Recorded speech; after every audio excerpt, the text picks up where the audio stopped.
Kingdom Tunes.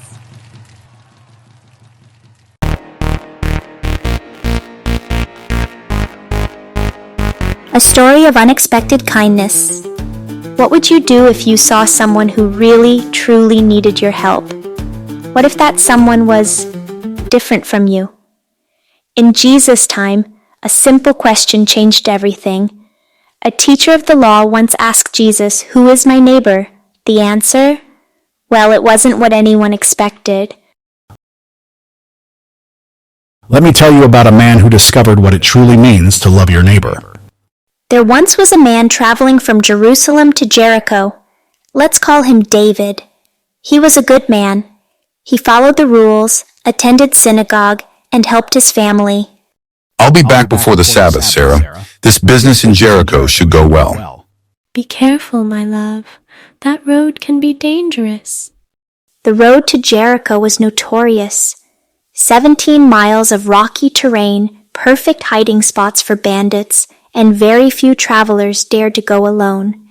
The longer route will make me late. I'll take the shorter path. What could go wrong? David tried to stay calm, but something felt wrong. The silence was too heavy.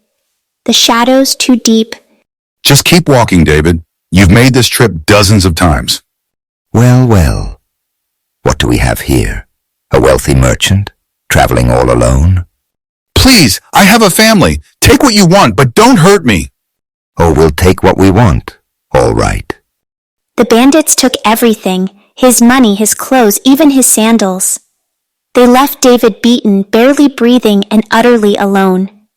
Hours passed. David drifted in and out of consciousness, praying someone would come. Help, please. Oh no, a beaten man.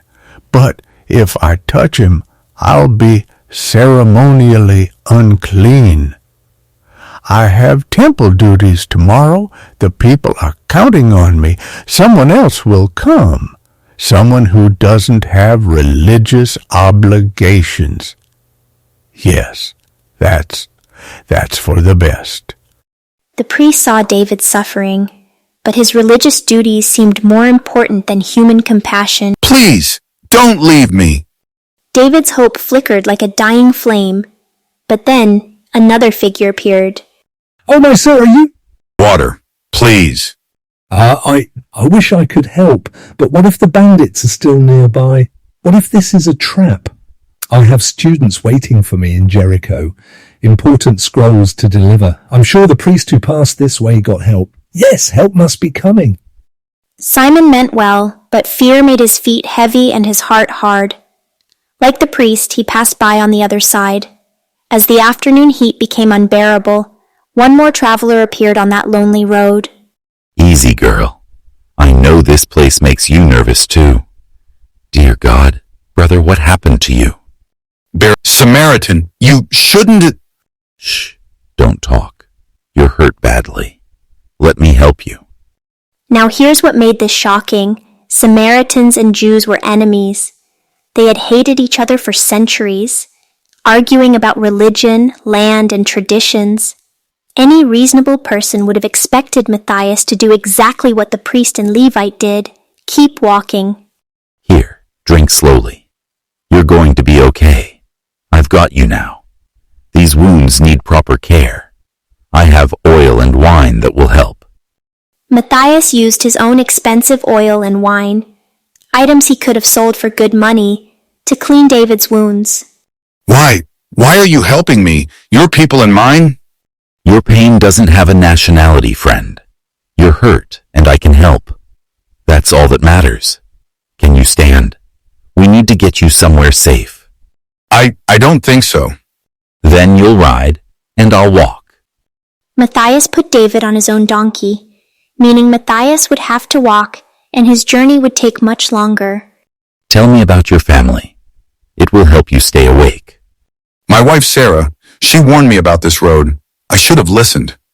Wives usually know best. I've got one too. She's always telling me to be more careful. There's Jacob's Inn. He's a good man. He'll take care of you. Matthias, what happened here? Bandits got him on the Jericho road. He needs a room, food, and time to heal. Of course, but Here are 2 silver coins. That should cover several days of room and board, plus any medicine he needs. 2 silver coins was 2 days' wages for most people, a significant sacrifice. If it costs more, I'll pay you when I come back through next week. Matthias, I don't know how to thank you. You've saved my life. No thanks needed, friend.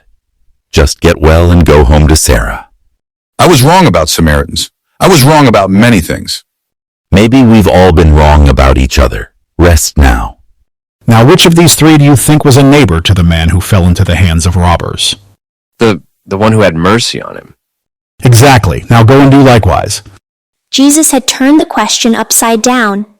The teacher asked, "Who is my neighbor?"